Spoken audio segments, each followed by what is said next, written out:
ପିଲାମାନେ ଆସ ଆଜି ଆମେ ମାଙ୍କଡ଼ ଓ ବଢ଼େଇ ଗପ ଶୁଣିବା। ଗୋଟିଏ ଗାଁରେ ଜଣେ ଧନୀ ଲୋକ ଥିଲେ।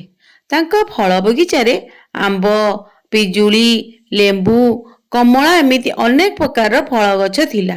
ଫଳ ବଗିଚା ପାଖରେ ଗୋଟେ ବଡ଼ ପଡ଼ିଆ ଥିଲା।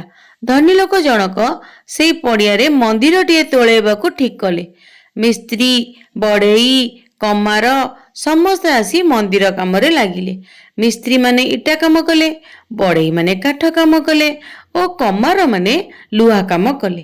ସମସ୍ତେ ଦିନ ରାତି ମିଶି ଗୋଟେ ସୁନ୍ଦର ମନ୍ଦିରଟିଏ ଗଢ଼ିବା ପାଇଁକା ଲାଗି ପଡ଼ିଲେ। ବଢ଼େଇମାନେ କରତରେ କାଠ ଚିରୁଥାନ୍ତି। ସନ୍ଧ୍ୟା ହୋଇଗଲା। ସେମାନେ ଅଧା ଚିରା କାଠରେ କିଳାଟିଏ ଦେଇ ଘରକୁ ଚାଲିଗଲେ। କିଛି ସମୟ ପରେ ମାଙ୍କଡ଼ମାନେ ବଗିଚା ଭିତରକୁ ଆସିଲେ। ସେମାନେ ମନ ଇଚ୍ଛା ଆମ୍ବ, ପିଜୁଳି ଖାଇଲେ। ସେମାନଙ୍କ ଭିତରୁ ଗୋଟେ ଦୁଷ୍ଟ ମାଙ୍କଡ଼ ଥିଲା।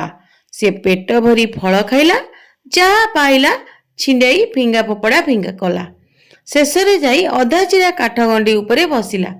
କହିଲା, ଦେଖ, ମୁଁ ରାଜା ହୋଇ ସିଂହାସନ ଉପରେ ବସିଛି। ବୁଢ଼ା ମାଙ୍କଡ଼ଟିଏ ତାକୁ ଗାଳି ଦେଇ କହିଲା, ଅଧା ଚିରା କାଠ ଗଣ୍ଡି ଉପରେ ବସ ନାହିଁ, ଲାଙ୍ଗୁଡ଼ ଚିପି ହୋଇଯିବ।